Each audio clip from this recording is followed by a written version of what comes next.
So you want to know why your paid ads are failing and how to fix them, right?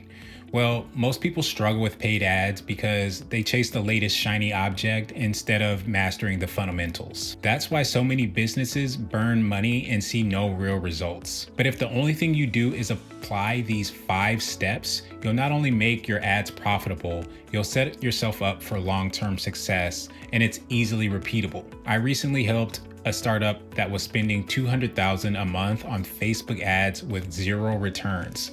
And within about 6 months into running the ad campaign, I could tell that they were basically on the verge of giving up. But after applying these exact steps, we cut their ad spend in half and doubled their ROI in just 3 months.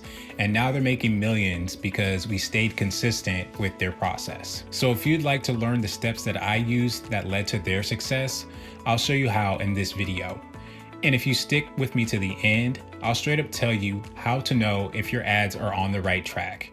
Starting with number 1, which is attention is everything. As a rule of thumb, if no one watches your ad, nothing else honestly matters. I see this mistake all the time. Businesses running ads that are, completely forgettable. But attention isn't always about clickbait.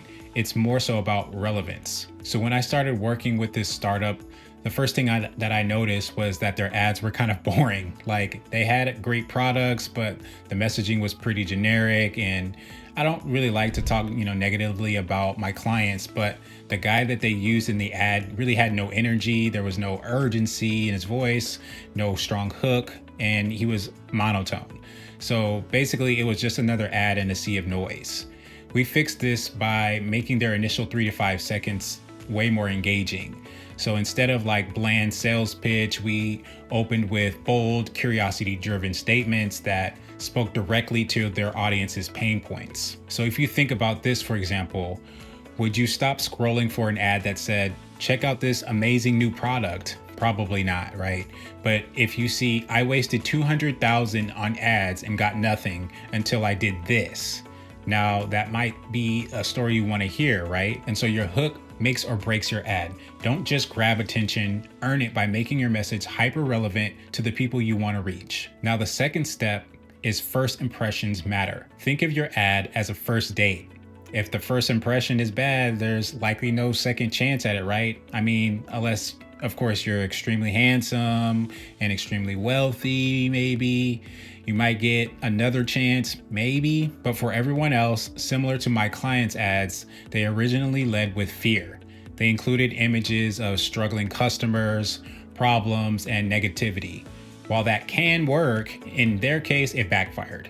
Instead of making customers feel seen, it made them feel more attacked. So we flipped the script, and instead of saying, your hair is thinning and it's only getting worse, we said, here's how thousands are regrowing thicker, healthier hair.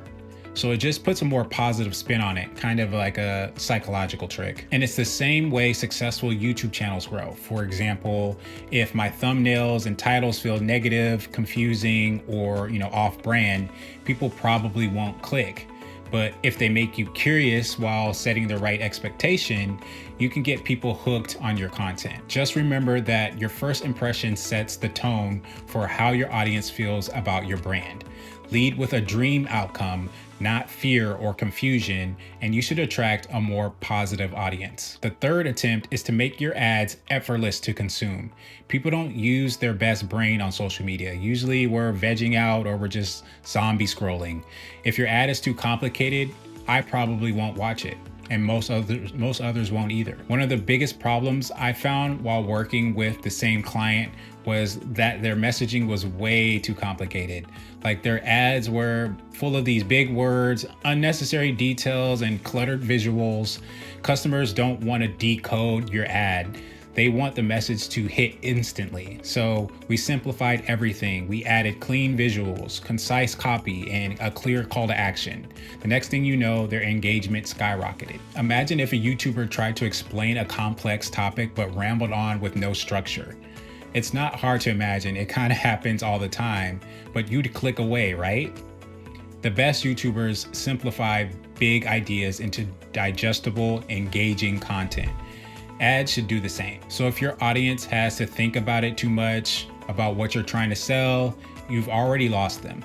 Make it easy and make it clear for them to understand. The fourth step is to evoke positive emotions. We talked about attracting a more positive audience, and that's important because people buy based on emotion and justify with logic. Your ad should leave them feeling something positive, whether that's excited or inspired or determined. So with my client, we made another major change. Instead of making customers feel like they were fixing a problem, we made them feel more like they were unlocking a better future for themselves. This subtle shift made a huge impact on conversions. And customers, don't buy products, they buy the emotions that are associated with those products. And this is why some YouTubers create such loyal followings.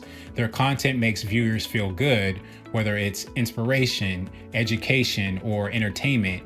Just apply the same logic to your ads and you'll see people commenting on your ads more, you'll get more likes, you'll get more shares, and just overall more engagement. Ads that make people feel good create stronger brands, associations, leading to more conversions and long-term trust.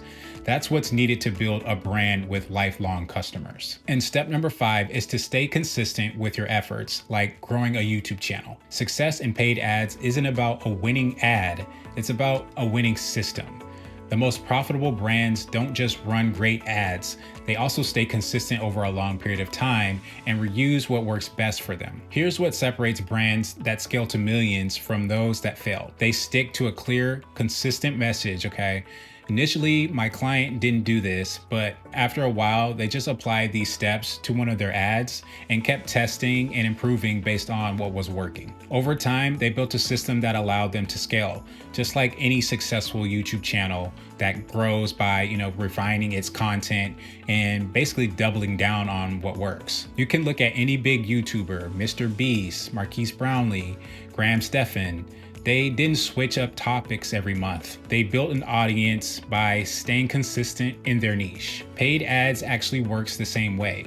Scatter your messaging and you'll fail. Stay consistent and then you'll dominate. Some of those really good ads you see out there aren't about a one-time hack.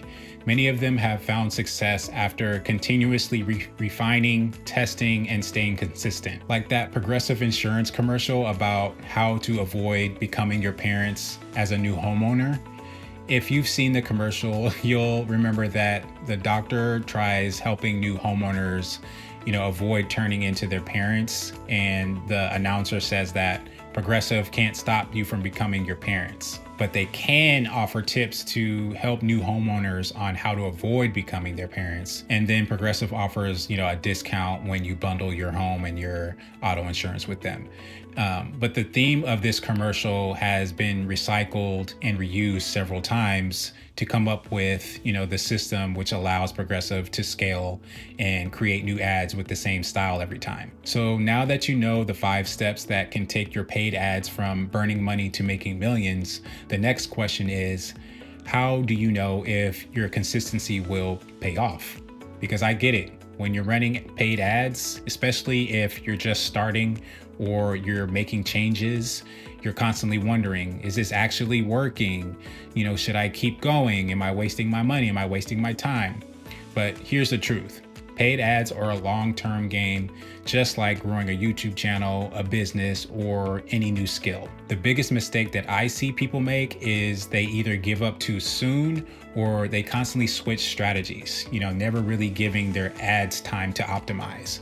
But the brands that win, the ones that scale to millions, stick with a specific framework and make small data-driven improvements and allow the system to work on its own. Think about this. If you started a YouTube channel today and uploaded, let's say 5 videos, but they didn't blow up overnight, would you quit? Probably not. You'd analyze what worked, tweak your content, and improve every upload after that. Paid ads are no different. The more data you collect, the better your ads will become. So how do you know if you're actually moving in the right direction? Here's what I looked out for. My cost per result is improving week over week. My engagement, so my click-through rates, my watch time hours, or my conversion rates were steadily increasing. My ads were building momentum, even if they're not profitable yet. My numbers were, trending in the right direction, and people were responding. Like, I figured if my audience is interacting, commenting, or clicking, I was onto something. So if you're seeing progress, even if it's small, Stay the course. Winning in paid ads isn't really about like launching one magic ad. It's about iterating, optimizing, and staying consistent. That's how my client went from wasting $200,000 a month to scaling past 7 figures. Every single brand that's ever scaled successfully had moments where they questioned if it was working. The only difference is that they stuck with it and improved daily and built a system that worked over time. So if you apply these 5 steps, stay consistent, and keep improving, your paid ads will pay off. It's just a matter of time. Now I want to hear from you. What's your biggest struggle with paid ads right now? Drop a comment below and I'll do my best to help you out. See you in the next video.